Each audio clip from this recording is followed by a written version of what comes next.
السلام عليكم ورحمة الله تعالى وبركاته. أنا أخوكم راغب آمن في حلقة جديدة على موقع محترفي الحماية. اليوم سأتطرق إلى كيف تحمي إيميلك من أن يتم الحصول عليه من طرف تطبيقات الفيسبوك. فما يجب أن ننتبه إليه هو أن تطبيقات فيسبوك أو معظم التطبيقات المتواجدة على الشبكة الاجتماعية فيسبوك، هذه التطبيقات ليست من تطوير شركة فيسبوك أو مطوري فيسبوك بحد ذاتها. فيمكن لأي شخص أن يقوم بتطوير تطبيق على الفيسبوك، سواء كانت لعبة، سواء كان تطبيق يقوم بمهمة معينة إلى غير ذلك. وبالتالي مطور هذا التطبيق يستطيع أن يحصل على إيميلك، وهذا بإرادتك، أنك أنت قبلت أو قمت بقبول أو موافقة على أن يأخذ إيميلك. وبالتالي فعندما يقوم هذا الشخص بجمع قاعدة بيانات كبيرة جدا تحتوي على العديد من الإيميلات، كون أنه حتما لست أنت الوحيد الذي قام باستخدام هذا التطبيق، وإنما هناك العديد من المستخدمين على الشبكة الاجتماعية فيسبوك من قاموا باستخدام هذا التطبيق. بالتالي يستطيع أن يحصل على مئات الآلاف الملايين من الإيميلات يقوم ببيعها بثمن كبير جدا. نعم، فإيميلك على الإنترنت هو عملة صعبة المنال، وعملة كذلك ويدر دخل كبير جدا.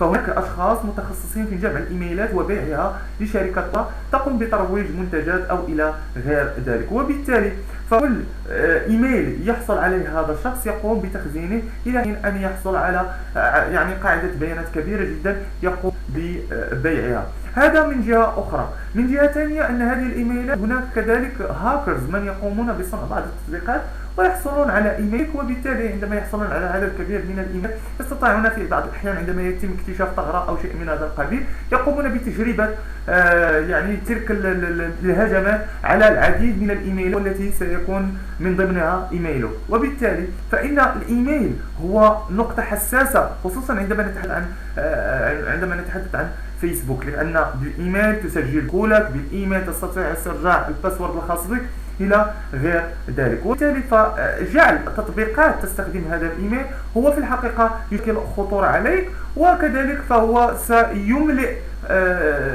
علبة الواردة الخاصة بك برسائل مجهولة تتساءل من أين تأتي هذه الرسائل ومن أين بإيميل أنت تستخدم إيميلك، بصرف النظر عن المواقع، وإن كذلك من طرف شركة فيسبوك. في هذه الحلقة إن شاء الله سأشرح كيف تقوم بمنع أي تطبيق من الحصول على إيميلك، وبالتالي تستطيع أن تبقي إيميلك في أمان.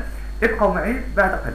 إذن كما تلاحظ معي، بعد النقر على تطبيق فتأتيك دائما هذه الواجهة التي تعطيك أن هذا التطبيق سيأخذ معلومات خاصة بك من الاسم إلى غير ذلك. ومن المعلومات التي سيأخذها أو send me email، إرسال لي إيميل، فتجد أن إيميلك، تجد مكتوب إيميلك ثم أمامها change. إذن بكل بساطة تنقر على change ثم تستبدل الإيميل الخاص بك to anonymous email address على هذا الشكل، anonymous email address xxx@proxima.facebook.com.